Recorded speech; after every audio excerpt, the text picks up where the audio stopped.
Hello बच्चों, स्वागत है आप सभी का friends at preparation YouTube channel पर। और इस चैनल पर मैं लेके आता हूं आपके लिए एजुकेशनल वीडियो। और आज मैं लेके आया हूं क्लास 6 के जो स्टूडेंट हैं उनके लिए चैप्टर 4 जो कि है आपका बेसिक ज्योमेट्रिकल आइडिया। यानी कि इस चैप्टर में हम ज्योमेट्री स्टार्ट करने वाले हैं और आज हम करने वाले हैं एक्सरसाइज 4.1। इससे पहले हम लोगों ने चैप्टर 1 से लेकर के चैप्टर 3 तक पूरा कंप्लीट कर लिया है। अगर कोई बच्चा पहली बार देख रहा है तो उसके लिए मैं यही कहूंगा कि आप डिस्क्रिप्शन से ये सारे चैप्टर देख सकते हो, इसकी एजुकेशनल वीडियो देख के सीख सकते हो। इसके अलावा मैथ्स के अलावा आप साइंस की वीडियो भी इस चैनल पर अपनी क्लास की देख सकते हो। ठीक है, साइंस में मैंने चैप्टर 1 से लेकर के चैप्टर 6 तक पूरा कंप्लीट करवा दिया है। ठीक है, चैप्टर 1 से चैप्टर 6 तक कंप्लीट करा दिया है, तो आप देख सकते हो इस चैनल पर प्लेलिस्ट में, क्लास 6 की प्लेलिस्ट में जाकर के। ठीक है, तो इसलिए वीडियो को लाइक जरूर करो और अपने फ्रेंड को शेयर जरूर करना भाई। ठीक है, आपके भी काम किए और आपके दोस्तों के भी बड़े काम किए। ठीक है, तो चलो स्टार्ट करते हैं। फिर ज्योमेट्री स्टार्ट हो गई है हमारी। तो चैप्टर का नाम है बेसिक ज्योमेट्रिकल आइडिया और आज करेंगे हम 4.1 आपकी एनसीईआरटी बुक से। ये है ना आपकी एनसीईआरटी बुक। ठीक है, ये मैथ्स की बुक है, एनसीईआरटी बुक क्लास 6 वाली। ठीक है, चलो स्टार्ट करते हैं फर्स्ट क्वेश्चन के साथ। तो जब ये चैप्टर स्टार्ट होता है बेटा, इसमें कुछ बेसिक चीजें हैं, उन बेसिक चीज से ही आपका क्वेश्चन नंबर 1 तैयार किया गया है। ठीक है, और उसमें बेसिक चीजें क्या क्या है, जब भी हम ज्योमेट्री स्टार्ट करते हैं तो उसमें बेसिक चीजें पॉइंट है, सबसे बेसिक पॉइंट। अब ये पॉइंट क्या होता है ये पता होना चाहिए, पॉइंट। उसके बाद नेक्स्ट है लाइन, देखो बी ऑप्शन, बी में देखो लाइन। लाइन के बाद नेक्स्ट क्या है, रे, आपको रे पता होना चाहिए। और रे के बाद नेक्स्ट है लाइन सेगमेंट, मैं यहां लिख रहा हूं।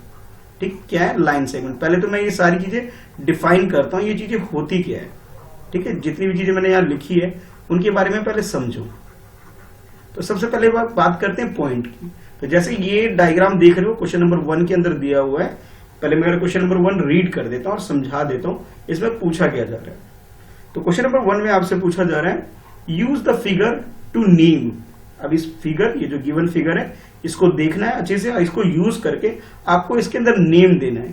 ठीक है, क्या लिखना है, इन सबके नाम देने, नेम देना है। जैसे आप लोगों का भी नाम है वैसे इस डायग्राम से आपको कुछ नेम देने हैं, किस किसके, उसके बारे में। ये 4 पार्ट बना रखा है। ठीक है, part A, part B, part C और पार्ट डी। एमसीक्यू नहीं है कि 4 ऑप्शन है, एक सही और बाकी गलत, नहीं भाई, 4 छोटे छोटे क्वेश्चन है इसके अंदर। तो सबसे पहले बोला गया आपसे 5 पॉइंट, यानी कि 5 पॉइंट आपको आइडेंटिफाई करना है इसके अंदर से। ओके, नेक्स्ट आपको ए लाइन, एक लाइन आपको आइडेंटिफाई करनी है। ठीक है, नेक्स्ट उसके बाद बोला जा रहा है सी पार्ट में आपसे बोला जा रहा है कि आपको आइडेंटिफाई करना है रेज। और कितनी रे आइडेंटिफाई करनी है, 4 रे आपको आइडेंटिफाई करना है इस डायग्राम से। नेक्स्ट आपसे बोला जा रहा है 5 लाइन सेगमेंट। ठीक है, लाइन सेगमेंट कितनी हमें आइडेंटिफाई करनी है, 5 करनी है। ठीक है, लाइन सेगमेंट हमें आइडेंटिफाई करनी है, रे हमें आइडेंटिफाई करनी है कितनी, 4। लाइन सिर्फ ए का मतलब 1 की बात की जा रही है और पॉइंट 5 पॉइंट की बात की जा रही है। ठीक है, इन सबके नाम भी लिखने हैं। तो अभी तो मैंने ऐसे ही लिख दिया है यहाँ पे, लेकिन अभी हम इसे सॉल्व करेंगे कैसे, जरा ध्यान से समझो। तो सबसे पहले बात करते हैं पॉइंट की बात करते हैं। ठीक है, तो मैथ्स में ज्योमेट्री के अंदर अगर हम बात करें पॉइंट का मतलब एक लोकेशन होता है। पॉइंट का मतलब क्या होता है, कोई भी लोकेशन, ये सबसे मिनिमम यूनिट होती है ज्योमेट्री की, लोकेशन होता है कोई भी। और उस लोकेशन को हम डिनोट करते हैं किसी पॉइंट को ऐसे ड्रॉ करके, जैसे ये दिख रहा है ना, ड्रॉ कर रखा है। जैसे आप ये सर्कल मूव करते हुए देख रहे हो येलो कलर का, इसके बीच में रेड कलर का एक पॉइंट है। ठीक है, और बाकी ये येलो कलर का क्या है, सर्कल है।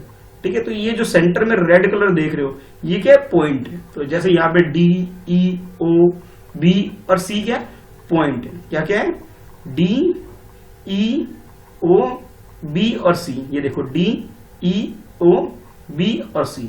और जब भी पॉइंट का नाम लिखते हैं हमेशा कैपिटल लेटर में लिखते हैं। ठीक है, ये बात भी ध्यान में रखनी है, जब भी पॉइंट का नाम लिखोगे किस में लिखोगे, कैपिटल लेटर में लिखोगे। ठीक है, स्मॉल लेटर में कभी भी पॉइंट का नाम नहीं रखते। ठीक है, तो इस तरह से आपको पॉइंट आइडेंटिफाई करनी थी। और कितनी, 5। तो काउंट कर लेते कितनी है ये, 1 2 3 4 5, 5 की 5 होगी। ठीक है, इस तरह से आपको आंसर लिख देना है। अच्छा, कुछ बच्चे इस तरह से भी अगर आंसर लिखना चाहो तो ऐसे भी लिख सकते हो। जैसे देखो पॉइंट, देखो इधर ध्यान से, पॉइंट डी, पॉइंट ई, और इस तरह से बाकी भी आप लोग लिख सकते हो। ठीक है, दोनों तरीका ठीक है, ऐसे भी लिख सकते हो और उस तरीके से भी लिख सकते हो। तो ये तो बात होगी पार्ट ए की बात हो गई, ये हमारा सॉल्व हो गया। नेक्स्ट देखते हैं पार्ट बी। बी पार्ट में क्या बोला, लाइन। अब लाइन को समझो। पॉइंट मैंने डिफाइन कर दिया। पॉइंट का मतलब क्या है, लोकेशन है। पॉइंट का मतलब क्या है, लोकेशन की बात की जाती है। अब लोकेशन जो होगी उसे किस लेटर में डिनोट करोगे, हमेशा कैपिटल लेटर में। मैं लिख देता हूं ब्लॉक लेटर। ब्लॉक लेटर बोलो या फिर कैपिटल लेटर, हमेशा उसी में यूज करेंगे, लिखेंगे ब्लॉक लेटर्स। ठीक है, ब्लॉक लेटर या फिर कैपिटल लेटर में इसका नाम लिखेंगे, स्मॉल लेटर में कभी भी इसका नाम नहीं लिखते हैं। अच्छा, उसके बाद नेक्स्ट है लाइन। अब लाइन क्या होता है, लाइन देखो बेटा इस तरह से डिनोट होता है। इधर देखो, मैं डायग्राम छोटा सा नीचे बना रहा हूं, इधर बनाता हूं। देखो एक मिनट, यहां बना देते हैं ये एरिया, ठीक है, यहां बना देते हैं। लाइन का मतलब बेटा ऐसा होता है, देखो ये कि ये मैंने एक ड्रॉ किया और इधर एक एरो बना दिया और इधर भी एक एरो बना दिया, बिल्कुल स्ट्रेट होना चाहिए। मैं थोड़ा लिख नहीं पा रहा हूँ स्ट्रेट। आप लोग क्या स्केल की हेल्प से ड्रॉ करोगे, ठीक है। तो इधर भी एरो होगा, इधर भी एरो होगा, इसे हम लोग बोलते हैं लाइन बोलते हैं। और ठीक है, और इसके बीच में कोई पॉइंट का नाम रख लेते हैं। सपोज मैंने एक्स नाम रख दिया इधर, और इधर मैंने इसका नाम क्या रख दिया, वाई रख दिया। और जब भी सर्कल लिखोगे डॉट लगा के छोटा सा सर्कल बना दोगे, एक्स वाई नाम रख दिया। तो इस लाइन का नाम क्या है, लाइन एक्स वाई, ठीक है। तो ये इसका नाम हो गया। तो यानी कि लाइन को आइडेंटिफाई कैसे करोगे, इसके दोनों तरफ एरो होना चाहिए। अगर ऐसा है तो ये लाइन है। जैसे अब ये डायग्राम ध्यान से देखो, तो जैसे ये डायग्राम देख रहे हो, इसके अंदर एक पॉइंट डी देखो। जैसे यहाँ एक्स है वैसे यहाँ डी है, और जैसे यहाँ वाई है वैसे यहाँ पॉइंट बी है, ठीक है। लास्ट वाली पॉइंट की बात कर रहा हूं मैं, ठीक है। और इधर भी एरो है और इधर भी एरो है, दोनों साइड एरो है। इट मीन्स ये लाइन है। क्या ये लाइन? तो आंसर क्या लिखोगे, a line is D B. क्या लाइन है, नाम क्या है इसका, डी बी। तो मैं यहां लिख दूंगा डी और बी लिख, और उसके ऊपर इस तरह से एक छोटा सा लाइन ड्रॉ कर दूंगा, इस तरह सिंबल इसका, ठीक है। मैंने क्या किया, डी बी लिख दिया और उसके ऊपर एक सिंबल ड्रॉ कर दिया। किसका सिंबल है, ये लाइन का सिंबल, ठीक है। इस लाइन का सिंबल मैंने यहां ड्रॉ कर दिया, ठीक है। ये एरो ड्रॉ कर दिया। इस एरो का मतलब ये होता है, अगर जिस साइड एरो बना हुआ है, इसका मतलब ये है कि आप इस तरह से एक्सटेंड कर सकते हो। जैसे ये लेफ्ट साइड बना हुआ arrow, it means left side इसे एक्सटेंड कर सकते। एक्सटेंड करने का मतलब है बड़ा कर सकते हो। जैसे ये एक्स वाई है, एक्स वाई को मैं ऐसे बड़ा करके भी लिख सकता हूँ, ठीक है। जैसे अभी छोटा लिखा था, अब मैंने इसे क्या किया, थोड़ा बड़ा कर दिया। ये एक्स हो गया, ये वाई हो गया, ठीक है। तो इसे हम एक्सटेंड कर सकते हैं। तो जिस साइड में भी एरो बना होगा, अगर लेफ्ट साइड में एरो बना है तो लेफ्ट साइड में एक्सटेंड कर सकते हो, राइट साइड में एरो बना है तो राइट साइड में एक्सटेंड कर सकते हो। दोनों साइड में बना हुआ है, इट मींस दोनों साइड एक्सटेंड कर सकते हो। तो डी बी जो लाइन है हमारे पास, इसे हम दोनों साइड एक्सटेंड कर सकते हो। एक्सटेंड करने का मतलब है बड़ा कर सकते हो, ठीक है। चलो भाई, लाइन हो गया। अब बात करते हैं रे की बात करते हैं, ठीक है। सी, इसमें क्या बात करते हैं, रे के बारे में। तो रे के बारे में क्या होता है कि आप एक साइड तो आप इसे एक्सटेंड कर सकते हो और एक साइड नहीं कर सकते हो। यानी कि जिस तरह लाइन को देख रहे हो, लाइन में बोथ साइड एक्सटेंड कर सकते हो, बट रे में बोथ साइड एक्सटेंड नहीं कर सकते हो, किसी एक साइड एक्सटेंड कर सकते हो। इट मींस ये हुआ कि जिस साइड में आपके पास ये एरो बना हुआ है, इस तरह से ये सिंबल बना हुआ है ना, इस तरह से, उधर तो आप एक्सटेंड कर सकते हो। और जिस तरह भी डॉट आ गया, ये बिंदी आ गई, ठीक है, इस तरह से ये आ गया, ठीक है, उधर एक्सटेंड नहीं कर सकते, वो टर्मिनेट हो गया। यानी कि बस इतना ही रहेगा ये, ठीक है। ये मैंने किस तरफ, राइट साइड में मैं जितना चाहूं उसे बड़ा कर सकता हूं, लेकिन लेफ्ट साइड में मैं इसे बड़ा नहीं कर सकता। एक और एग्जांपल लेते हैं। अब देखो, मैंने एक और एग्जांपल लिया और मैंने इसे लेफ्ट साइड में एरो दे दिया और राइट साइड में सर्कल सा डॉट बना दिया, एक छोटा सा। तो डॉट का मतलब यानी पॉइंट है। अब इसे मैं यहां एक्सटेंड नहीं कर सकता, इधर एक्सटेंड कितना भी कर लूं, ठीक है, समझाने के लिए था, ठीक है बेटा। तो ये नाम हम इसे इस तरह रख सकते हैं। अच्छा, अब इस क्वेश्चन के अंदर भी ऐसे खूब सारे आपको ऐसे डायग्राम देखने को मिलेंगे जिसे हम रे बोल सकते हैं। रे में क्या होता है, सिंगल साइड एक्सटेंड कर सकते हैं किसी भी एक साइड पे। अच्छा, अब देखो ध्यान से, अब ये जो डायग्राम देख रहे हो, इसके अंदर ये देखो, एक पॉइंट क्या है, ई, और ये पॉइंट क्या है, डी। तो ई को हम एक्सटेंड नहीं कर पाएंगे, टर्मिनेट हो जाएगा, बट इसे हम एक्सटेंड कर सकते हैं, ठीक है। नेक्स्ट देखो, ओ है, ओ को तो एक्सटेंड नहीं कर सकते, बट इसके ऊपर अगर है, अगर कुछ नाम होता तो हम उसे एक्सटेंड कर लेते हैं, बट यहाँ नाम मेंशन नहीं है, इसलिए हम लोग इसका आंसर नहीं कर पाएंगे। अच्छा, ओ यहाँ पे टर्मिनेट हो रहा है, बट सी के साइड में से हम एक्सटेंड कर सकते हैं, ठीक है, ये भी रे हो गया। अब ओ को ध्यान में रखो, ओ और बी ये भी एक्सटेंड हो सकता है। अब ओ के साथ ओ और डी देख लो, इसे भी एक्सटेंड कर सकते हैं। तो ये सारे क्या है, इसके रे हो गए। चलो अब एक एक करके मैं सबके नाम लिख रहा हूं, कितने लिखने हैं हमें? 4 लिखना है। तो सबसे पहले मैंने लिखा डी ई, ठीक है, ये डी और ई तो एक्सटेंड कर सकते हैं। तो लो भाई मैंने एक एरो बना दिया भाई, एक ही तरफ एरो बनेंगे, दोनों साइड नहीं बनाएंगे, क्यों? दोनों साइड ये एक्सटेंड नहीं हो रहा है। अच्छा, उसके बाद नेक्स्ट क्या? डी के बाद नेक्स्ट लिख सकते हो ओ बी, ठीक है, तो ये भी एक्सटेंड हो रहा है बी की साइड, इसलिए मैंने बी की तरफ बना दिया, ठीक है। ये तो समझने वाली बात है, ठीक है, नहीं भी बनाओगी तो भी चलता है, पर समझाने के लिए मैं ऐसा कर रहा हूं। नेक्स्ट ओ सी, तो सी की साइड एक्सटेंड कर सकते हो इसे, ठीक है, ये हो गया। ओ सी हो गया, ओ बी हो गया हमारे पास, ओ डी, ओ और डी रह गया हमारे पास। लो भाई ओ और डी भी लिख लेते हैं, और एक्सटेंड में डी की साइड कर सकता हूं, ठीक है। तो जब भी लाइन लिखोगे, लाइन की दोनों साइड आप एक्सटेंड कर सकते हो, पर रे में आप दोनों साइड एक्सटेंड नहीं कर सकते, एक साइड एक्सटेंड कर सकते हो, एक साइड नहीं कर सकते, ठीक है। अच्छा, अब बात करते हैं लाइन रे के बाद बात करते हैं लाइन सेगमेंट की। लाइन सेगमेंट में क्या होता है कि भाई दोनों साइड डॉट लग गया, इधर भी डॉट लग गया और इधर भी डॉट लग गया, यानी कि आप कोई सी भी साइड, ना इधर लेफ्ट साइड ना राइट साइड, किसी भी साइड एक्सटेंड नहीं कर सकते। तो जैसे देखो ओ ई, क्या हुआ? ओ ई फर्स्ट लिख दिया मैंने, उसके बाद ओ ई के बाद ओ ई हो गया हमारा, ठीक है। अब ओ बी, बी का मतलब मैं सिर्फ यहीं तक मान रहा हूं, आगे नहीं ले जाऊंगा, सिर्फ यहीं तक। अरे ओ ई हो गया, ओ के साथ डी भी ले लेते, चलो यहीं तक, आगे नहीं ले जा सकते इसे, यहीं तक। तो मैं लिख सकता हूं ओ डी तक, बस, ये भी एक्सटेंड नहीं करेगी, एरो तक नहीं जाएंगी, बस यहीं तक। अच्छा, उसके बाद ओ सी, ठीक है भाई, ओ सी लिख लिया, फिर मैंने ओ बी लिख लिया, ठीक है, ओ बी, ठीक है। एक और लिखना है, ओ ई लिखा है क्या मैंने? लिख चुका हूं। ओ डी भी लिख चुका हूं, ओ सी लिख चुका हूं। एक और ले लेते हैं, ई बी लिख लेते हैं। देखो ई से स्टार्ट होकर के बी तक, ठीक है, इधर लिख लेते हैं यहां ई बी, और ये मैंने यहां लिख दिया, ठीक है, एरो बना दिया। एरो नहीं बनेगा, बस ऊपर एक लाइन ड्रॉ कर देनी, छोटी सी, छोटा सा लाइन सेगमेंट ऊपर ड्रॉ कर देना है। तो बेटा ये था क्वेश्चन नंबर 1, जिसके अंदर बेसिक कॉन्सेप्ट है लाइन के बारे में, पॉइंट के बारे में, लाइन सेगमेंट के बारे में और रे के बारे में। पॉइंट का मतलब लोकेशन, लाइन का मतलब है आप लेफ्ट और राइट दोनों साइड एक्सटेंड कर सकते हो, रे का मतलब वन साइड एक्सटेंड कर सकते हो, और लाइन सेगमेंट का मतलब किसी भी साइड एक्सटेंड नहीं कर सकते हो, ठीक है। ये बेसिक चीजें थी। चलो अब देखते हैं क्वेश्चन नंबर 2।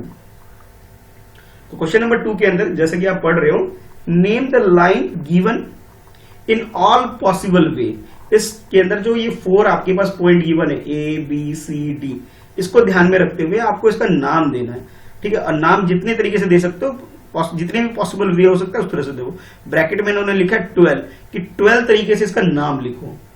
और उसमें यह भी ध्यान रखना है, चूजिंग ओनली 1 लेटर्स एट ए टाइम, यानी कि एक टाइम पे एक लेटर को एक बार यूज करोगे, ठीक है।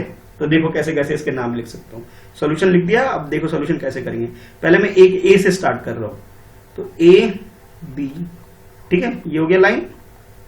नेक्स्ट ए बी के बाद दे सकता हूं ए सी, दे दिया मैंने, ए के साथ सी। अच्छा, नेक्स्ट ए डी, एक ए के साथ डी ले लिया मैंने। ये 3 नाम तो ऐसे रख दिए, ठीक है। सिमिलरली आप किसके साथ करोगे? अब बी के साथ करोगे, ठीक है। तो अब क्या करना है, बी को ए के साथ रिपीट नहीं कर रहे हैं, मैं लिख ले रहा हूं बी सी, लिख ले रहा हूं अभी थोड़ी देर के लिए। बी के साथ सी को लिख लिया। अच्छा, उसके बाद बी के साथ डी लिख लो, ठीक है। अच्छा, बी के साथ डी हो गया। और नेक्स्ट आप क्या लिख सकते हो, अब उल्टा करके लिख लेते हैं, यानी कि यहां ए बी लिखा था, यहां क्या लिख रहा हूं मैं, बी ए लिख रहा हूं, ठीक है। ये तो ए के साथ हो गया, बी के साथ हो गया। इसी तरह से आप सी के साथ भी स्टार्ट कर सकते हो, और नेक्स्ट में डी के साथ भी इस तरह स्टार्ट कर सकते हो। लेकिन ध्यान रखना, ए मत लिख देना, बी बी मत लिख देना, सी सी मत लिख देना, और डी डी नहीं लिखना, ये नहीं करना इस तरह से, इस तरह से। तो मैंने 6 तो मैंने कर दिए, बाकी 6 आप लोग खुद से करोगे इसके अंदर, ठीक है। तो लाइन का नाम लिखना था, बहुत छोटा सा क्वेश्चन है, तो ये आप लोग कर सकते हो, ठीक है। चलो अब देखते हैं नेक्स्ट क्वेश्चन नंबर 3 देखते हैं। तो क्वेश्चन नंबर 3 में भी एक डायग्राम है। इस डायग्राम के अंदर बहुत सारी चीजें, एक लाइन है, 3 लाइंस गिवन है आपके पास, ठीक है। ये फर्स्ट, ये सेकंड, थर्ड, 3 लाइंस गिवन है, और उनका कुछ कॉम्बिनेशन बना के दे रखा है। बहुत सारे आपके पास यहाँ पॉइंट गिवन है, ठीक है। अब क्वेश्चन में जिस तरह से पूछा जा रहा है उसके अकॉर्डिंग हमें आंसर करना है, ठीक है, जो पूछा जा रहा है वो आंसर करना है। ठीक है, तो सबसे पहला क्वेश्चन, पहले क्वेश्चन को रीड कर लेते हैं। तो क्वेश्चन में आपसे बोला जा रहा है use the figure to name. अब इस फिगर, इस डायग्राम को यूज करो और इनमें से नाम दो इनको। किस किस का नाम देना है देखो ध्यान से। तो पार्ट ए में आपसे बोला जा रहा है लाइन कंटेनिंग पॉइंट ई। तो पहले पॉइंट ई को आइडेंटिफाई करते हैं। कहां है पॉइंट ई? कहां पर है? देखो ये रहा पॉइंट ई, मिल गया। ठीक है, मैंने सर्कल बना दिया। ये पॉइंट ई कौन सी लाइन के ऊपर है? ये लाइन, दो लाइन के ऊपर है देखो। ठीक है, एक तो ये इस वाली लाइन के ऊपर भी है और इस वाली लाइन के ऊपर है। इस वाली लाइन के ऊपर में नाम भी दे सकते हैं और इस वाले के ऊपर भी दे सकते हैं। दोनों ही आंसर हमारे पॉसिबल है। ठीक है, देखो इस तरह से है ना, ये मैं एक बार ड्रॉ कर देता हूं। ये पॉइंट ये रहा और ये ऐसे भी आ रहा है एक लाइन ऐसे जा रही है। तो दोनों में से किसी का भी नाम दे दो, दोनों ही सही आंसर होंगे आपके। तो मैं ऐसा करता हूं, जो नीचे वाली लाइन है यानी ए ई, ये नाम दे रहा हूं मैं। ठीक है, तो इसमें से दोनों ही नाम आप दे सकते हैं, दोनों ही करेक्ट आंसर इसके होंगे। या मैंने क्या दिया इसका? ए ई। ठीक है, ये इसका आंसर हो गया। इसके अलावा एक और आंसर क्या हो सकता है? ई एफ हो सकता है, क्योंकि इस लाइन के ऊपर भी है। तो ये ई एफ, दो इसके आंसर होते हैं, लेकिन आपको एक ही देना है, दो देने की जरूरत नहीं है, मैं समझा रहा हूं बस। ठीक है, तो ये हो गया हमारा फर्स्ट पार्ट। अच्छा, अब देखते हैं सेकंड पार्ट। सेकंड पार्ट में आपसे बोला जा रहा है लाइन पासिंग थ्रू ए। अब कौन सी लाइन? जो ए से पास हो रही है। कौन से पॉइंट से? ए से पासिंग थ्रू ए। तो पहले तो ए को आइडेंटिफाई कर लेते हैं कि भाई ये ए पॉइंट ये रहा। ठीक है, ये रहा ए पॉइंट, इससे जो पास हो रही है, पास कौन सी लाइन हो रही है? ये वाली हो रही है। ठीक है, यानी कि लाइन ए ई पास हो रही है, ए और ये रहा ई। ठीक है, दोनों सर्कल बने हुए हैं। तो ये लिखना है आपको, लाइन ए ई। ठीक है, जो पॉइंट ए से पास हो रहा है, ए का मतलब है पॉइंट ए। ठीक है, नेक्स्ट देखते हैं सी पार्ट। तो सी पार्ट में आपसे पूछा जा रहा है line on which O lies. पहले तो ओ को आइडेंटिफाई करते हैं। तो देखो ओ ये रहा, ये देखो मैं बड़ा सर्कल बना देता हूं ताकि क्लियर हो जाए। ठीक है, ये सर्कल बनाना नहीं है, मैं समझाने के लिए यूज कर रहा हूं बस। तो ये रहा पॉइंट ओ मिल गया हमें। तो पॉइंट ओ कौन सी लाइन के ऊपर? इस लाइन के ऊपर है। इस पॉइंट का नाम क्या रख सकते हैं हम? सी ओ रख सकते हैं या ओ सी भी रख सकते हैं, दोनों ही नाम हम रख सकते हैं। तो इसका आंसर क्या हो जाएगा? ओ सी भी लिख सकते हो या सी ओ भी लिख सकते हैं, दोनों करेक्ट आंसर है। ठीक है, तो एक ही लिखना है, दोनों मत लिखने लग जाना। ठीक है, ओ सी रख दिया मैंने। ठीक, अच्छा, उसके बाद नेक्स्ट जो है डी पार्ट है। और डी पार्ट में आपसे पूछा जा रहा है कि two pairs of intersecting line. अब ये जो वर्ड है इंटरसेक्टिंग, इसका मतलब होता है कट करना, जैसे ये कट कर दिया। ठीक है, ये इस पॉइंट को हम बोलते हैं इंटरसेक्शन पॉइंट। इसे क्या बोलते हैं? इंटरसेक्शन पॉइंट बोलते हैं इस वाले इसको। ठीक है, और ये जो लाइन है, मान लो ये लाइन 1 है और ये लाइन 2 है। ये फर्स्ट लाइन है, ये सेकंड लाइन है, जो भी इसका नाम होगा। और ये जो सेंटर बन पे जहां पे इंटरसेप्ट मतलब क्रॉस कर रहे हैं, यानी कि कट कर रहे हैं, तो ये जो पॉइंट है इसे हम बोलेंगे इंटरसेक्टिंग लाइन बोल देंगे। ठीक है, अच्छा, अब आपसे पूछा जा रहा है टू पेयर्स ऑफ। पेयर्स का मतलब है दोनों का नाम लिखना है, पेयर का मतलब टू, यानी कि इसका भी नाम लिखना है आपको और इसका भी। अब इस क्वेश्चन के अंदर आते हैं। तो यहाँ पे जो पेयर बन रहे हैं, एक तो ये बन रहा है ए ई, एक लाइन जा रहा है, इसे क्रॉस कौन कर रहा है? ये लाइन क्रॉस कर रही है, ए ओ क्रॉस कर रही है इसे। एक तो यहाँ पे क्रॉस हो रहा है, इसके अलावा यहाँ पे भी क्रॉस हो रहा है। देखो इधर भी क्रॉस हो रहा है। तो ये आप दो तरीके से इसका आंसर लिख सकते हैं। तो फर्स्ट पेयर में मैं लिख सकता हूँ, दो पेयर लिखने ना इसके अंदर। तो भाई ए ई, मैंने लाइन लिया है, ए ई लिया मैंने, और ए ई एक लाइन हो गया पेयर में। ए को क्रॉस कहां पे कर रहा है? ये क्रॉस कर रहा है बी, सॉरी ये बी पे क्रॉस कर रहा है ना, बी पे इंटरसेप्ट कर रहा है। तो आप लिख सकते हो सी ओ, लिख सकते हो। क्या लिख सकते हो? सी ओ लिख लिया मैंने, या ओ सी, एक ही बात है। ये पेयर हो गया आपके पास। ठीक है, तो ये आपके पास आंसर आ गया। इसके अलावा एक और आंसर आप और बन सकता है इसके अंदर। वो क्या बन सकता है? ए ई। ठीक है भाई, और ये क्रॉस कहां पे हो रहा है? ई पे भी क्रॉस हो रहा है। तो आप इसे एफ ई भी नाम रख सकते हो। क्या क्या नाम रख सकते हो? ए ई एंड एफ ई रख सकते हो। ठीक है, ये दो नाम हो गए आपके पास। तो दोनों आंसर लिखने की जरूरत नहीं है, आपको सिर्फ एक लिखना है, लेकिन मैंने दोनों समझा दिया पेयर। ठीक है, ये इस तरह से आप इसका आंसर लिख सकते हैं। तो क्वेश्चन नंबर 3 भी हमारा इस तरह से कंप्लीट हो गया। ठीक है, चलो अब देखते हैं नेक्स्ट क्वेश्चन, क्वेश्चन नंबर 4 को देखते हैं। तो क्वेश्चन नंबर 4 में क्वेश्चन आपसे है, पहले तो आपको क्वेश्चन को समझना है कि क्वेश्चन में पूछा क्या जा रहा है। जब आप क्वेश्चन समझ लोगे तभी इसका आंसर दे पाओगे। तो पहले मैं क्वेश्चन समझाता हूं कि भाई क्वेश्चन में है क्या।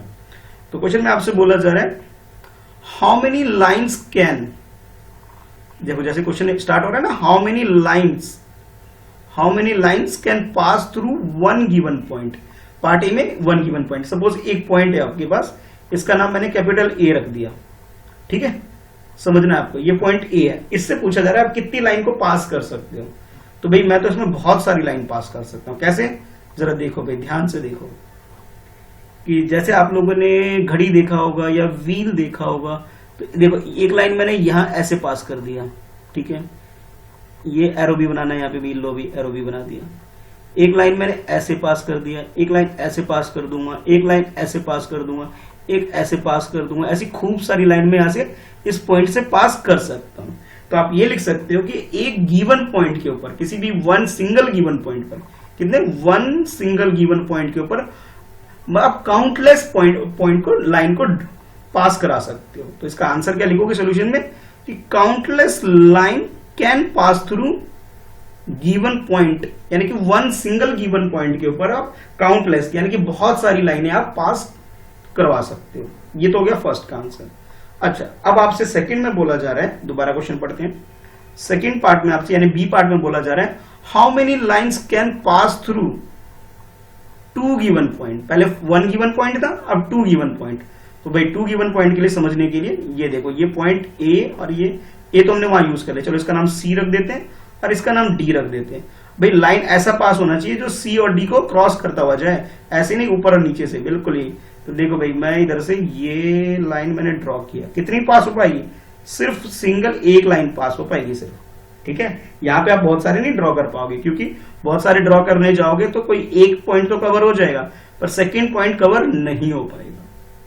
तो इस वजह से मैं कह रहा हूं कि भाई जब टू गिवन पॉइंट होगा तो वन लाइन पास होगा। तो यहां लिखोगे ओनली वन, क्या लिखोगे, only one line can pass through two given point. जब टू गिवन पॉइंट का मतलब है, एक पॉइंट मैंने क्या ले लिया, सी ले लिया, एक पॉइंट डी ले लिया, ठीक है, दोनों से कितनी लाइन पास करा पा रहा हूं, सिर्फ एक सीडी लाइन पास करा पा रहा हूं।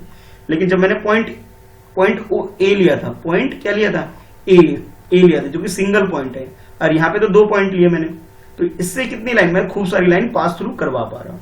तो जब वन पॉइंट की बात होगी काउंटलेस, और जब टू पॉइंट की बात होगी तो ओनली वन आंसर होगा, ठीक है। तो क्वेश्चन को ऐसे नोट करना है, और ये जो डायग्राम से समझा रहा हूं मैं, ये डायग्राम, ये सेकंड का डायग्राम, ये फर्स्ट का डायग्राम, दोनों डायग्राम भी ड्रॉ कर लेना है, ठीक है। तो इस तरह से इसे कंप्लीट करना है। चलो अब देखते हैं नेक्स्ट क्वेश्चन, क्वेश्चन नंबर 5 देखते हैं। तो इसमें बस यही था कि लाइन के बारे में आपको बताना, ठीक है। और हाँ, ये एरो बना लेना, भाई मैंने एरो नहीं बनाया, बस समझा रहा था। तो सबके ऊपर ये इस तरह से एरो जरूर बनाना है। अगर एरो नहीं बनाओगे तो लाइन नहीं लगेगा, ये लाइन सेगमेंट बन जाएगा भाई, ठीक है। तो एरो बनाना मैंडेटरी है, अगर एरो नहीं बनाओगे तो मार्क्स कट जाएंगे भाई, ठीक है। ये चलो अब देखते हैं क्वेश्चन नंबर 5 देखते हैं। तो क्वेश्चन नंबर 5 में भी एक लाइन गिवन है, लाइन नहीं गिवन है, लाइन सेगमेंट गिवन है, क्योंकि इसके पीछे आपके पास एरो नहीं बना हुआ है, ना लेफ्ट साइड में एरो बना हुआ है, ना राइट साइड में एरो बना हुआ है। जब एरो नहीं बना हुआ है, इसका मतलब ये हुआ कि ये क्या है, लाइन सेगमेंट है, ठीक है। दोनों साइड अगर एरो नहीं बने होगा, देखो जब हम लोगों ने क्वेश्चन नंबर 1 किया था, तब मैंने थोड़ा टाइम ज्यादा लेकर के आपको हर एक चीज समझाई थी। देखो इधर समझाई थी ना, ये देखो लाइन में दोनों साइड एरो होगा, रे में सिर्फ वन साइड एरो होगा, और लाइन सेगमेंट में दोनों साइड एरो नहीं होगा। लाइन में दोनों साइड, लाइन सेगमेंट में एक भी साइड नहीं, और रे में क्या होगा, वन साइड होगा, चाहे वो लेफ्ट साइड में भी हो सकता है और राइट साइड, दोनों में से किसी भी साइड में, एक साइड में हो सकता है, ठीक है। ये पहचान करने का तरीका है। चलो अब चलते हैं क्वेश्चन नंबर 4 में। ये तो समझाने के लिए 1 पे लेके आया था मैं। तो क्वेश्चन नंबर 4 में बोला जा रहा है ड्रॉ अ रफ फिगर। आपने क्या करना है, फिगर ड्रॉ करनी है, draw a rough figure level suitably. अब उस पर लेवल यानी कि उसके नाम भी लिखनी है। In each of the following case, in cases में आपको ये लिखना है। कैसे, जरा समझो। तो सबसे पहले बोला गया, पार्ट ए में बोला गया कि इसमें पॉइंट ओ होना चाहिए, ठीक है भाई, पॉइंट क्या होना चाहिए, ओ होना चाहिए, ओके। नेक्स्ट बोला जा रहा है at intercept at M, M के ऊपर इंटरसेप्ट होना चाहिए, ओके। फिर नेक्स्ट बोला जा रहा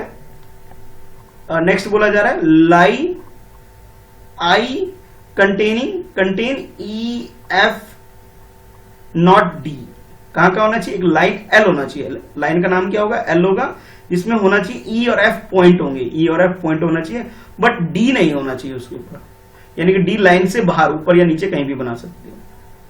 अच्छा, उसके बाद लास्ट पार्ट डी में आपसे पूछा जा रहा है कि भी डी के अंदर, एंड डी के अंदर बोला एक आपको क्या करना है, मीट ओ, ओ भी आपको ड्रॉ कर लेना है। ठीक है भाई, ये 4 छोटे छोटे क्वेश्चन है, चारों पे एक एक करके ड्रॉ करते हैं। ठीक है, तो सबसे पहले करते हैं इसका फर्स्ट पार्ट यानी ए पार्ट करते हैं। तो आपको डायग्राम ड्रॉ करके देना है, डायग्राम के अंदर लाइन भी ड्रॉ करना पड़ सकता है, रे भी ड्रॉ करना पड़ सकता है, और लाइन सेगमेंट भी ड्रॉ करना पड़ सकता है, लेकिन जो क्वेश्चन में बोला गया उसके अकॉर्डिंग ही करना है, अपनी मर्जी से नहीं करना है इसके अंदर। ठीक है, तो जैसे क्वेश्चन में बोला गया आपसे, ए में देख रहे हो कि पॉइंट ओ होना चाहिए, पॉइंट पी होना चाहिए, तो सबसे पहले मैंने क्या, एक लाइन सेगमेंट ड्रॉ कर दिया, इसका नाम मैंने क्या रखा, ये देखो ध्यान से, ए बी, एक लाइन ड्रॉ कर, लाइन सेगमेंट ड्रॉ कर दिया। ठीक है, क्या ड्रॉ किया, लाइन सेगमेंट। ठीक है, क्या नाम है लाइन सेगमेंट का, लाइन सेगमेंट का नाम है ए बी। ठीक है भाई, अब एक इसमें क्या ड्रॉ किया मैंने, पॉइंट ड्रॉ किया, पॉइंट ओ पी ड्रॉ कर दिया इसके ऊपर। ठीक है, बीच में एक पॉइंट क्या ड्रॉ कर दिया, पी ड्रॉ कर दिया, दिख रहा होगा, ये देखो, तो ये पी मैंने ड्रॉ कर दिया, ये वाला, बस इतना ही करना था ए पार्ट में, इजी है ना। चलो अब चलते हैं बी पार्ट पे चलते हैं। अब बी पार्ट को पहले एक बार पढ़ लो, समझ लो एक बार। बी में आपसे बोला जा रहा है and intercept at M, M के ऊपर इंटरसेप्ट होना चाहिए। ठीक है, यानी कि 2 लाइन होगी और एम के ऊपर इंटरसेप्ट होगा। ठीक है, जैसे इससे पहले क्वेश्चन किया था ना, यहाँ पे इंटरसेप्ट कहाँ कहाँ हो रहा है, बी पे इंटरसेप्ट हो रहा है और ई पे इंटरसेप्ट हो रहा है। इसी तरह में इस क्वेश्चन के अंदर भी कर लेना है। ठीक है, कहाँ पे इंटरसेप्ट होना चाहिए, एम पे होना चाहिए। ठीक है भाई, बी पार्ट को देखो ध्यान से, ये मैंने बी पार्ट किया, यहाँ लिख देता हूँ, छोटा सा दिख नहीं रहा होगा, तो ये मैंने यहाँ लिख दिया बी पार्ट, और एक लाइन ले लिया मैंने एक्स वाई, एक्स वाई। तो लाइन मेरे पास क्या क्या है, लाइन्स है मेरे पास एक्स वाई। ठीक है, ये एक्स वाई एक लाइन है, और सेकंड लाइन है P Q, P Q, 2 line मैंने ड्रॉ कर लिया, एक्स वाई और पी क्यू 2 लाइन ड्रॉ हो गए। और ये इंटरसेप्ट कहाँ हो रहा है, इंटरसेप्ट एम पे हो रहा है, कहाँ पे हो रहा है, ये देखो एम दिख रहा है, तो इंटरसेप्ट कहाँ हो रहा है, पॉइंट एम पे हो रहा है, तो भाई ये आ गया आपका पॉइंट एम आ गया। हो गया क्वेश्चन सॉल्व। एक्स वाई लेना था, मैं कोई भी 2 लाइन ले लो, ले लिया, नाम क्या रखा मैंने, एक्स और वाई रख दिया, एक का नाम, दूसरे का नाम क्या रखा लाइन का, पी क्यू रख दिया। लेकिन असली चीज हमारा क्या होना चाहिए आंसर में, एम होना चाहिए, और एम क्या होगा, एम इंटरसेक्टिंग पॉइंट है, जहां पे इंटरसेप्ट कर रहा है, इंटरसेप्ट का मतलब है जहां काट रहा है। ठीक है, तो ये हो गया हमारा बी पार्ट सॉल्व। अच्छा, बी के बाद देखते हैं सी पार्ट में क्या पूछा जा रहा है। सी पार्ट में आपसे पूछा जा रहा है लाइन आई कंटेन ई एफ बट नॉट डी, एक लाइन एल होना चाहिए जिसके अंदर ई एफ तो होगा पर डी नहीं होना चाहिए ऊपर। ठीक है भाई, ई एफ होना चाहिए पर डी नहीं होना चाहिए। तो ये देखो, ये मैंने लाइन बना दिया एल। ठीक है, ये देख रहे हो ना लाइन, ये क्या एल है, ई ये रहा, देखो ई दिख रहा होगा, ये रहा ई, ये ई पॉइंट है, और ये देखो ध्यान से ये एफ पॉइंट है। ठीक है, और लाइन का नाम मैंने नीचे लिखा है, ये देखो, तो आप लिखोगे लाइन एल। जब लाइन का नाम सिर्फ एक लेटर से लिखते हैं तो स्मॉल लेटर में लिखते हैं। ठीक है, तो एल हो गया, और या फिर आप बोल सकते हो लाइन का एक और नाम किस तरह लिख सकते हो, लाइन ई एफ, इस तरह भी देख सकते हो। ये हमने एक लाइन ले लिया, और जो पॉइंट आपको बोला गया था इसके ऊपर क्या क्या पॉइंट, ई और एफ पॉइंट होना चाहिए। ठीक है भाई, ई और एफ इसके ऊपर पॉइंट हो गया, ई ये रहा, एफ वो ये रहा, पॉइंट हो गया। और डी नहीं होना चाहिए, देखो डी नहीं है ना लाइन के ऊपर, डी इसके नीचे मैंने ड्रॉ कर दिया, इधर देखो डी इसके नीचे ड्रॉ कर दिया, ऊपर भी कर सकते हो नीचे कहीं भी कर सकते हो, बस इसके ऊपर नहीं होना चाहिए। तो ये बेटा, ये तो यहां से थोड़ा सा ना अलग से डिवाइड कर लेना, ये तो बी पार्ट है और ये है सी, एक मिनट, यहां से ये है आपका सी पार्ट। ठीक है, अब नेक्स्ट देखते हैं डी पार्ट। तो डी पार्ट के लिए पहले एक बार क्वेश्चन को दोबारा पढ़ लेते हैं ताकि कॉन्सेप्ट हमारा क्लियर हो जाए, पूछा गया जा रहा है। तो डी में आपसे पूछा जा रहा है एंड मीट एट ओ, ओ के ऊपर मिलते हुए लाइन दिखना चाहिए, कहां पर, ओ के ऊपर। ठीक है भाई, ओ पॉइंट ड्रॉ करना है, तो देखो कहां पे मिलना है, ओ के ऊपर। ये देखो ओ, ओ भी एक तरह से क्या हो गया, इंटरसेक्टिंग पॉइंट हो गया। कौन कौन सी लाइन है, एक लाइन पी ओ है और एक लाइन क्या, क्यू ओ। तो लाइन हमारे पास 2 लाइन, 2 गिवन लाइन क्या क्या है हमारे पास, लाइन्स हो गया आपके पास, ओपी बोल सकते हो और ओ क्यू बोल सकता हूं मैं। ठीक है, ओपी, और नेक्स्ट क्या है, नेक्स्ट है हमारे पास ओ क्यू। और कहां पे मिल रहे हैं, इंटरसेक्टिंग या मीटिंग पॉइंट का है इसका, ओ है। कौन सा पॉइंट, किस पॉइंट पे, पॉइंट ओ। देखो दोनों मिल रहे हैं ना यहाँ पे, यानी दोनों इंटरसेप्ट कर रहे हैं एक दूसरे को, कहां पे, पॉइंट ओ के ऊपर। ठीक है, तो इस तरह से आपने क्वेश्चन सॉल्व करना है। यानी कि इस डायग्राम, इस चैप्टर के अंदर ज्योमेट्री बॉक्स का बहुत यूज है। पेंसिल से ही ड्रॉ करना है, पेन से ड्रॉ नहीं करना है। 6 में आ गए हो, पेन से काम जरूर करो, लेकिन ड्रॉ जो करोगे वो पेंसिल से करोगे, पेन से ड्रॉ नहीं करना है। ठीक है, तो आई होप ये चारों पार्ट इसके क्लियर हो गए होंगे। ठीक है, अब देखते हैं इस क्वेश्चन का लास्ट, इस एक्सरसाइज का, यानी कि एक्सरसाइज 4.1 का लास्ट क्वेश्चन। ठीक है, ये है लास्ट क्वेश्चन 4.1 का। इस तरह से आपकी ये एक्सरसाइज कंप्लीट हो जाएगी और इसके अंदर आपने बताना है ट्रू और फॉल्स। ठीक है भाई, एक एक करके स्टेटमेंट चेक करेंगे और आंसर ट्रू या फॉल्स लिख देंगे। ठीक है, वैसे तो मैंने नीचे आंसर लिख लिया है, आप दोनों तरीके से कर सकते हो, आंसर नीचे भी लिख सकते हो और उसके साथ भी लिख सकते हो। कैसे, चलो देखते हैं। तो पहले क्वेश्चन को पढ़ते हैं। क्वेश्चन है आपके लिए, consider the following figure of line. ये जो लाइन गिवन है इसके ऊपर एक फिगर को ध्यान से देख लो। इसके ऊपर P N O M Q points है इसके ऊपर। ठीक है, अब आपसे क्या जा रहा है, say whether the following statements are true और फॉल्स। तो इसके अंदर आपको ट्रू और फॉल्स आइडेंटिफाई करना है। इस लाइन को ध्यान में रख, in context of the given figure. ये जो फिगर का मतलब ये डायग्राम जो गिवन है इसको ध्यान में रखते हुए आपको ये जो स्टेटमेंट्स गिवन है इतनी सारी, ए से लेकर के के तक, इस सारी को स्टेटमेंट को एक एक करके चेक करना है, ट्रू है या फॉल्स है। ठीक है, तो एक एक करके हम सारे स्टेटमेंट को चेक करेंगे भी करेक्ट है या फिर गलत है। चलो देखते हैं। तो फर्स्ट ए पार्ट में पढ़ रहा हूं, Q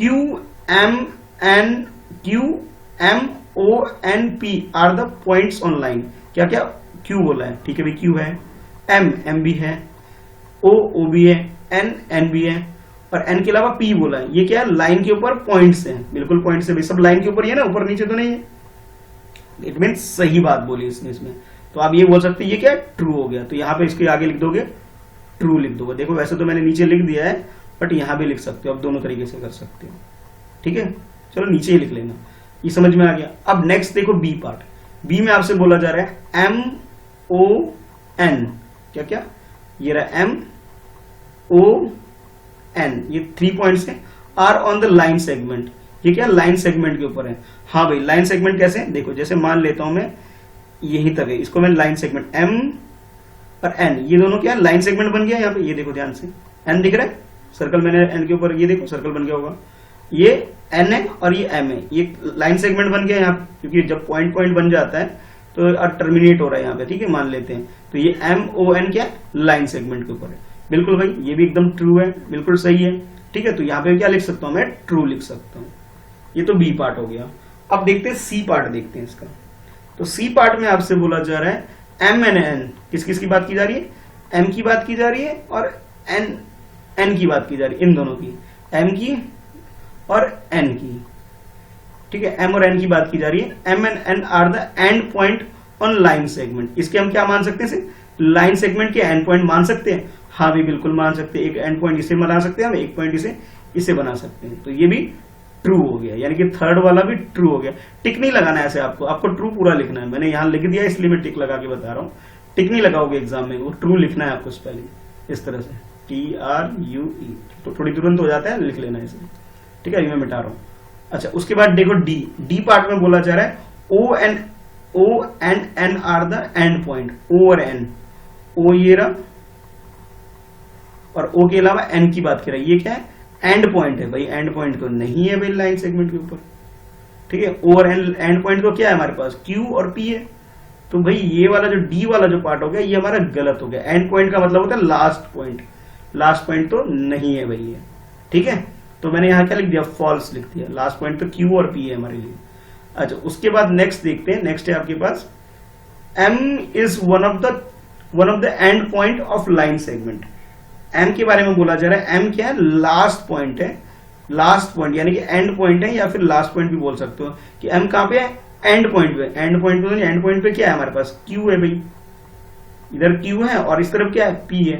तो M तो बीच में आ रहा है, तो लो भाई ये भी गलत हो गया, एंड पॉइंट नहीं है। नेक्स्ट बोला जा रहा है आपसे, M इज पॉइंट ऑन रे। M क्या है, पॉइंट रे के ऊपर। किसके ऊपर, रे के ऊपर आपसे बोला जा रहा है कि ये रे के ऊपर ये क्या है, पॉइंट है एक। ठीक है, तो भाई ये पहली बात तो ये रे नहीं है, ये क्या लाइन है। क्या है ये, लाइन, इधर भी एरो इधर भी एरो, तो रे तो बना ही नहीं पहली बात तो ये। ठीक है, तो इस वजह से आप कह सकते हो कि F वाला भी हमारा क्या हो जाएगा, फॉल्स, यानी कि गलत हो जाएगा। देखो मैंने यहाँ लिखा है ना फॉल्स, ठीक है, गलत होगा। क्यों? क्योंकि ये लाइन है, रे नहीं है। जैसे इन्होंने बोला ना रे के ऊपर है, रे के ऊपर थोड़ी है, ये तो लाइन के ऊपर है, इस वजह से गलत होगी।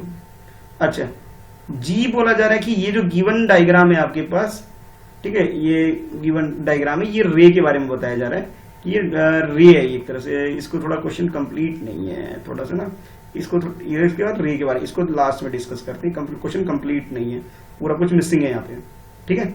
अच्छा हाँ, नीचे है तो मिल गया ये, हाँ यहाँ पे ये पूरा हो गया। रे इज डिफरेंट फ्रॉम द रे। रे के बारे में बोला जाए, ये डिफरेंट फ्रॉम रे, जो वो डिफरेंट है, ठीक है भाई। या किससे? रे फ्रॉम नहीं, लाइन से डिफरेंट होगा। ये किससे डिफरेंट होगा?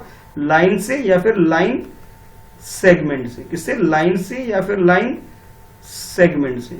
कौन? रे डिफरेंट है, ये बात बिल्कुल सही है, ठीक है। मुझे लगा ये यहीं तक है, बल्कि इसके नीचे मैंने लिख दिया था। रे इज डिफरेंट फ्रॉम रे, रे से डिफरेंट है, तो आप ये बोल सकते हो बिल्कुल ट्रू है कि भाई हाँ बिल्कुल सही है। देखो क्वेश्चन नंबर 1 में चलते हैं, तो 1 में मैंने आपको बताया था कि भाई ये देखो लाइन में क्या है कि दोनों साइड आप इंक्रीज कर सकते हो, ठीक है, दोनों साइड इंक्रीज कर सकते हो लाइन में। रे में क्या है कि वन साइड कर सकते हो, लाइन सेगमेंट एक भी तरफ नहीं है। तो देखो रे तो कुछ इस तरह से है, लाइन कुछ इस तरह से है, और लाइन सेगमेंट कुछ इस तरह है। डिफरेंट है, बिल्कुल भाई डिफरेंट है, ठीक है ना। चलो अब आ जाते हैं इस क्वेश्चन के ऊपर। अब देखते हैं एच। एच में बोला जा रहा है रे इज सेम एज रे। रे के बारे में बोला आर ए वाई, रे एज सेम एज रे। नहीं भाई, थोड़ा सा अंतर है इनमें, ठीक है। ये जैसे बोला है रे इज सेम एज रे, वो अलग है, ये तुम बताऊंगा। अच्छा ये क्या हो गया हमारा? ये फॉल्स हो गया। अच्छा उसके बाद आई में बोला जा रहा है कि रे इज नॉट अपोजिट टू रे। कोई कैपिटल मैथ्स में क्या होता है, जब कैपिटल की बात की, रे के बारे में बात की जाती है, ठीक है, जब कैपिटल की बात की जाती है, ठीक है, तो वो अलग हो जाता है। यहाँ पे मैथ्स में डिफरेंट हो जाता है। इस वजह से अब मैं ये बोल सकता हूँ जो आई जो स्टेटमेंट है ये फॉल्स होगी। अब मैं इंग्लिश की तरफ मत चला, इन दोनों इंग्लिश में और इसमें दोनों में डिफरेंस है। तो यहाँ ये किसी और के लिए यूज हो जाता है, ये किसी और के लिए यूज हो जाता है, तो इसलिए आप कह सकते हैं ये फॉल्स हो गया। अच्छा उसके बाद लास्ट जो है उसका जे भी रहता है ना, तो जे के बारे में बोला जा रहा है कि O is not a initial point. O क्या है? O is not a initial point. O क्या है? इनिशियल पॉइंट नहीं है, ये बोला जा रहा है। तो O इनिशियल पॉइंट थोड़ी है, ये तो क्या है? मिड पे है ये पॉइंट। ये कहां पर है? मिड के ऊपर है। ये इनिशियल पॉइंट तो है ही नहीं, ये कहां है? मिड के ऊपर है। तो ये भी आप बोल सकते हो कि भाई ये O है, तो ये भी आपका फॉल्स हो गया। लास्ट में N के बारे में पूछा जा रहा है कि N क्या है? N is a initial point and ये N के बारे में इनिशियल पॉइंट बोले, तो ये इनिशियल पॉइंट तो नहीं है भाई। एन को अगर मैं किसकी बात करूं, एन को अगर मैं इस तरह से बोल दूं कि N is initial point, initial point मान सकते हैं अगर मैं पूरे क्यू और पी ना लेकर के, मैं क्यू और पी ना लेकर के मैं इसे क्या ले लूं, कुछ और, पी को भूल जाऊं मैं और यहां पे क्या लिख दूं, क्यू एन लिख दूं, तब ये इनिशियल पॉइंट हो गया। किसके ऊपर? लाइन सेगमेंट क्यू एन के ऊपर ये इनिशियल पॉइंट हो गया। इस हिसाब से आप इसे ट्रू बोल सकते हो। तो इस तरह से ये आपकी एक्सरसाइज बेटा 4.1, ठीक है। तो इसके अंदर कुछ बेसिक चीजें थे, तो इस क्वेश्चन को आप कर लीजिएगा कंप्लीट, ठीक है। तो इसमें जो मैंने आपको जितने भी क्वेश्चन कराए, यानी कि जो बेसिक चीजें थी, इसे आपको ध्यान रखनी है, ठीक है। लाइन के बारे में आपको पता होना चाहिए, रे के बारे में पता होना चाहिए और पॉइंट के बारे में पता होना चाहिए, ठीक है। तो फिर मिलते हैं फिर नेक्स्ट वीडियो में, नेक्स्ट क्लास में। आज की इस क्लास में इतना ही है। अब जो नेक्स्ट क्लास जो मैं लेके आऊंगा साइंस की आपकी, वो चैप्टर 6 के बाद आप 7 लाने वाला। तो नेक्स्ट क्लास आपकी चैप्टर 7 आने वाली है। और मैथ्स की बात करूं, मैथ्स के अंदर 4.2 आएगी अब, ठीक है।